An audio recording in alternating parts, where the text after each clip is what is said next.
आप सभी को प्रणाम। परम पूज्य गुरुदेव पंडित श्री राम शर्मा आचार्य जी के विचार प्रसार में आप सभी का स्वागत है।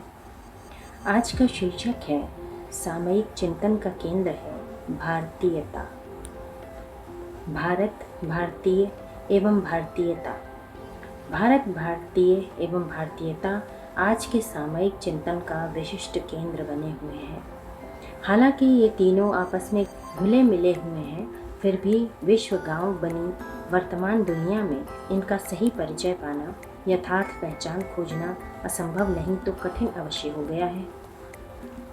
सूचना क्रांति के इस युग में सूचनाओं का, जानकारियों का प्रसार विस्तार बहुत किया है, किंतु इन सभी सूचनाओं व जानकारियों के अंबार में शब्द तो आसानी से खोजे जा सकते हैं, पर इनके सही अर्थ की खोज कठिन हो गई है। मूल भाव, मूल अर्थ सही ढंग से संप्रेषित नहीं हो पा रहा है। जो संप्रेषित हो रहा है वो प्रायः विकृत है।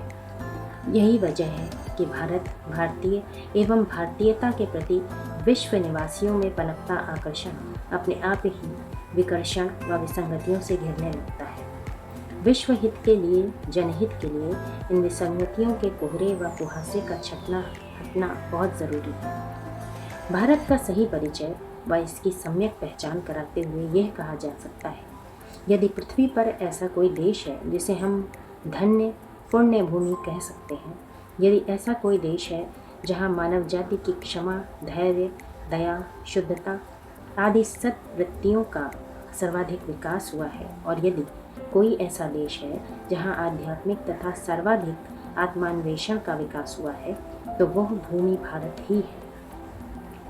इस भूमि में जन्मे, इसकी संस्कृति व संस्कारों को अपने व्यक्तित्व में समेटे हुए लोग भारतीय हैं, और यही भारतीय जब अपने आचरण व्यवहार से अपने देश की संस्कृति व संस्कारों को संप्रेषित करते हैं तो भारतीयता पोषित होती है, फलती फूलती है। आज के दौर में, देश में, दुनिया में बसे हुए भारतीय तो जैसे तैसे पहचान लिए जाते हैं, पर उनसे भारत व भारतीयता की पहचान नहीं मिल पाती। विदेश में किसी भारतीय की पहचान करना जितना आसान है, उतना भारतीयता की नहीं। कारण यही है कि उनके व्यक्तित्व व जीवन शैली से भारतीयता की कोई स्थिर, सर्वकालिक व सर्वमान्य परिभाषा प्रकट नहीं हो पाती। हाँ, उनका भारतीय होना उनके पासपोर्ट या परिचय पत्र में लगी हुई फोटो, उनके भौगोलिक उद्गम, रंग रूप, खान पान आदि से जान लिया जाता है, जबकि भारतीयता तो संस्कृति, संस्कार, अपनी खास विचार शैली, दृष्टिकोण एवं विशिष्ट मानसिकता से ही परखी जा सकती है। लोग भारत की भौगोलिक सीमाओं में रह रहे हों अथवा विदेश की धरती पर, यदि उनमें से किसी भारतीय से पूछा जाए कि भारतीयता क्या है, तो वो तत्काल इसका उत्तर नहीं दे पाता। जो देते भी हैं वे भी अचानक और दो टूक उत्तर नहीं दे पाते। कुछ वर्ष पहले भारत के तत्कालीन प्रधानमंत्री अपनी एक विदेश यात्रा के दौरान एक आयोजन में शामिल हुए। इसमें अनेकों प्रवासी भारतीय भी थे। उनसे उन्होंने सवाल किया कि भारतीयता क्या है, तो उनमें से कुछ ने कहा कि भारतीयता एक प्रकार का अधूरापन है जो विदेश में रहने वाला हर भारतीय महसूस करता है, और उसे लगता है कि बहुत कुछ पीछे रह गया है। कुछ ने कहा कि कोई भारतीय चाहे कहीं भी रहे, लेकिन मानसिक रूप से वो हमेशा भारत से जुड़ा रहता है। किसी ने कहा कि भारतीयता है भारतीय होना और उस पर गर्व करना। किसी का कहना था कि भारतीयता का मतलब है भारतीय संस्कृति, जो इसे अपनाए रहता है, उसकी विदेशों में रहकर भी भारतीयता बची रहती है। कुछ ने कहा कि प्रांतवाद और क्षेत्रवाद से ऊपर उठकर समूचे भारत को एक मानना, भारत के संविधान और लोकतंत्र में विश्वास करना और विदेशी उपलब्धियों की चकाचौंध से भ्रमित न होकर भारत के प्राचीन गौरव को महत्व देना भारतीयता है। ये यही सिद्ध करता है कि भारतीय भी भारतीयता की एक परिभाषा पर सहमत नहीं है। भारतीयों के प्रति विकृत धारणाएं। यूरोप व अमेरिका के लोग अप्रवासी भारतीयों की जिस छवि को प्रतिदिन देखते हैं, उसे लेकर उन्होंने अपनी चित्र विचित्र धारणाएं बना रखी हैं। गोरी जातियों को सिरमौर समझने वाले नस्ल परस्तों के लिए काली और भूरी चमड़ी वाला होना सारी समस्याओं की जड़ है। उन्हें लगता है कि इन अप्रवासी भारतीयों ने हमारी नौकरियां व रोज़गार छीने हैं। ये लोग हर जगह गंदगी, बेईमानी और भ्रष्टाचार फैलाते हैं। इनके कारण ही जनसंख्या बढ़ रही है। इनके कारण ही अब गोरों के देश नहीं रह गए। अपनी दुनिया में बंद ऐसे व्यक्तिवादी गोरों के विचार में भारत ही नहीं बल्कि समूचे भारतीय उपमहाद्वीप की दुनिया से आए हुए लोग बहुत शोर मचाते हैं, भीड़ जमा करते हैं और प्याज, लहसुन व मसालों की दुर्गंध बिखेरते हैं।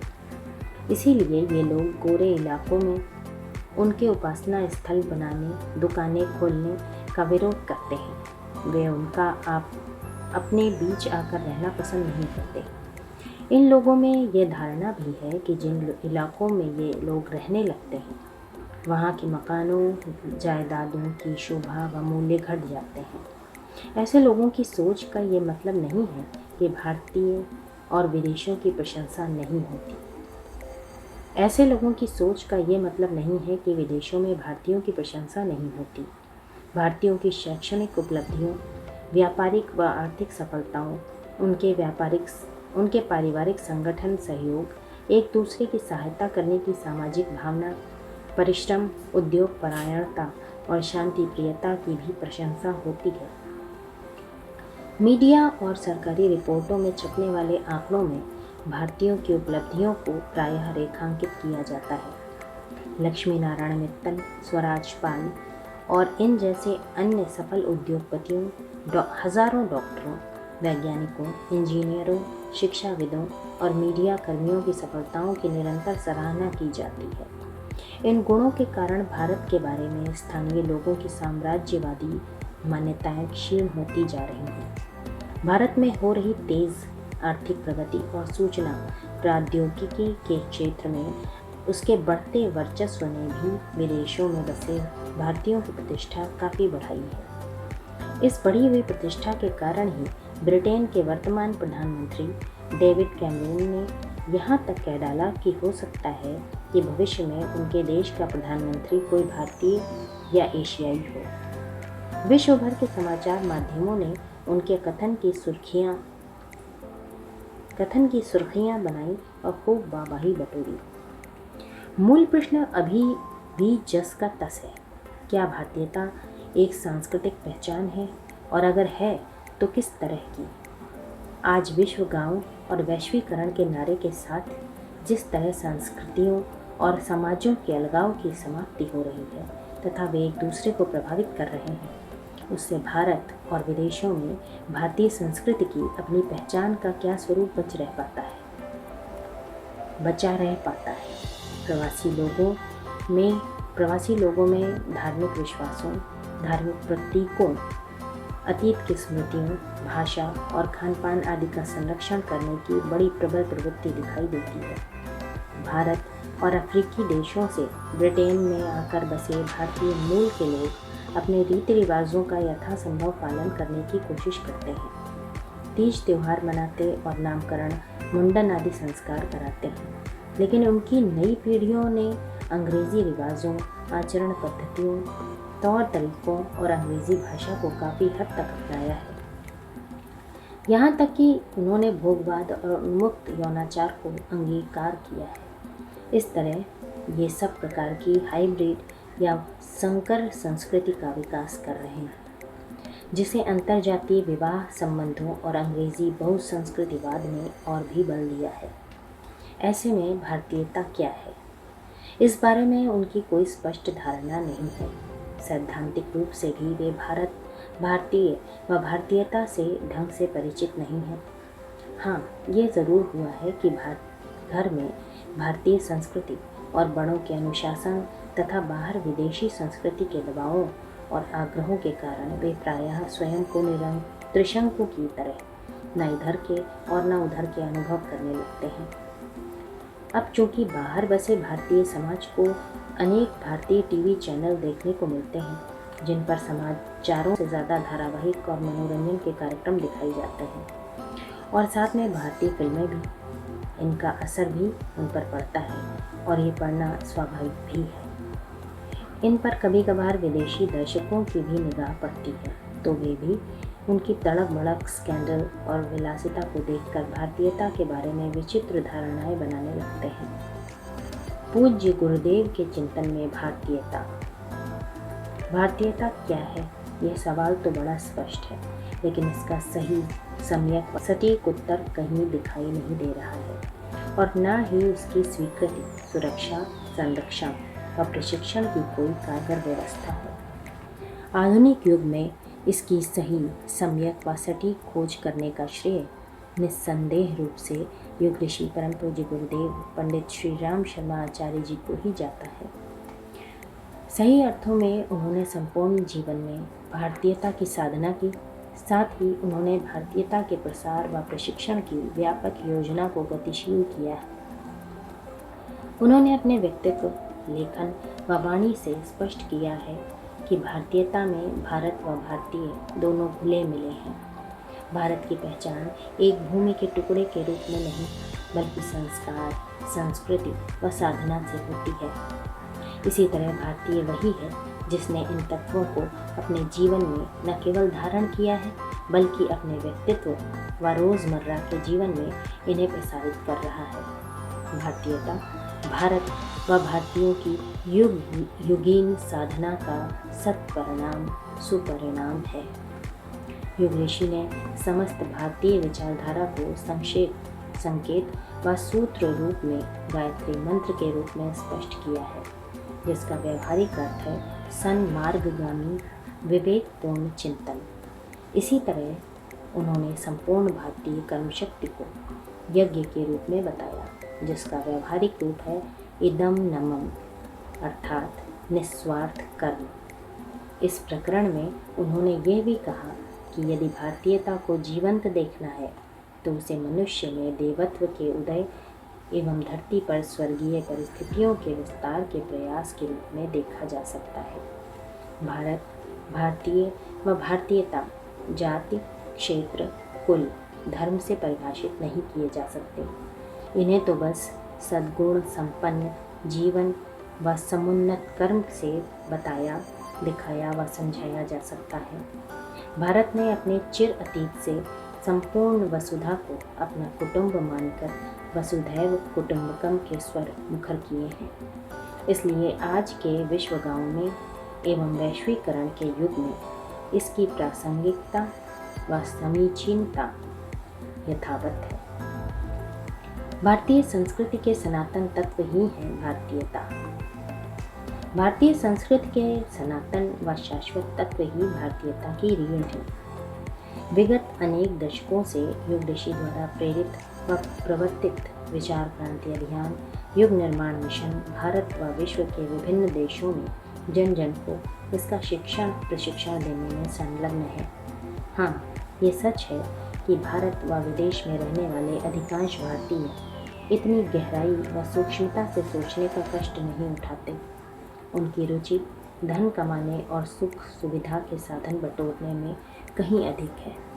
कुछ साल पहले किसी विश्लेषक की भारतीयों के बारे में यह राय छपी थी कि वे भी यहूदी इंडियन ज्यूज़ हैं, यानी कि धन प्रेमी और कंजूस। लेकिन यह भी सच है कि भारतीय शान से रहते हैं और दिल खोल कर खर्च करते हैं।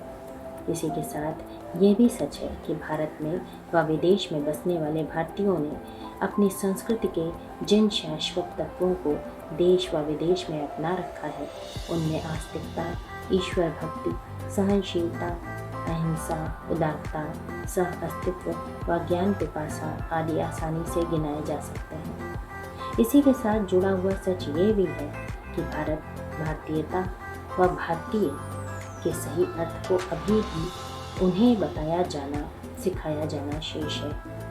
वे ऋषियों की पावन संतानें हैं, जिसका सत्य बोध उन्हें कराना है। ये ऐसा कार्य है जिसे निरंतर करना है व करते रहना है। इस कार्य की न तो कोई अवधि है और न ही इसमें कोई विराम विश्राम। यह कार्य निरंतर होता रहेगा, तभी तो भारत सहित संपूर्ण विश्व में भारतीयता प्रकट हो सकेगी। हाँ, अभी का सच, वर्तमान का सच यह भी है कि भारत में फैली बुराइयों को प्रवासी भारतीयों में देखा जा सकता है। लोग हिंदी को कम और मूल प्रदेशों की भाषाओं जैसे गुजराती, पंजाबी, उर्दू, बंगाली, तमिल आदि को अधिक महत्व देते हैं। वे विदेशियों की नस्ल परस्ती से दुखी होकर अपने जातीय उपजातीय विभाजनों को मिटा नहीं पाते। वे दूसरों की प्रशंसा कम और अपनी ज़्यादा करते हैं। कुल मिलाकर भारतवंशी विदेश में रहते हुए भी भारत में रहने वाले भारतीयों से अधिक भिन्न नहीं है। जैसे भारत के लोगों को भौगोलिक दृष्टि से यहाँ जन्मे और पले बढ़े होने के बावजूद अभी भारतीय व भारतीयता की सही परिभाषा सिखानी है, अनुभव करना है, ऐसे ही प्रवासी भारतीयों को भी भारतीय व भारतीयता के सही अर्थ को अभी अपने जीवन में अनुभव करना है। जब इन सभी को ये अनुभूति हो सकेगी तो ये सब भी स्वामी विवेकानंद के स्वरों में कह सकेंगे, भारतवासी मेरे प्राण हैं, भारत व उसकी संस्कृति एवं समाज मेरा पालना, मेरे यौवन का उपवन और मेरे वार्धक्य की वाराणसी है। तब देश व विदेश में बसे सभी भारतीय मिलकर कहेंगे, भारत की मिट्टी मेरा स्वर्ग है और भारत के कल्याण में मेरा कल्याण है। आज के लिए इतना ही। इसी के साथ ये लेख समाप्त होता है। अखंड ज्योति, फरवरी सन 2015, पृष्ठ संख्या 567। आप सभी को अपना बहुमूल्य समय देने के लिए हृदय से आभार एवं अनेकों धन्यवाद। सादर करना।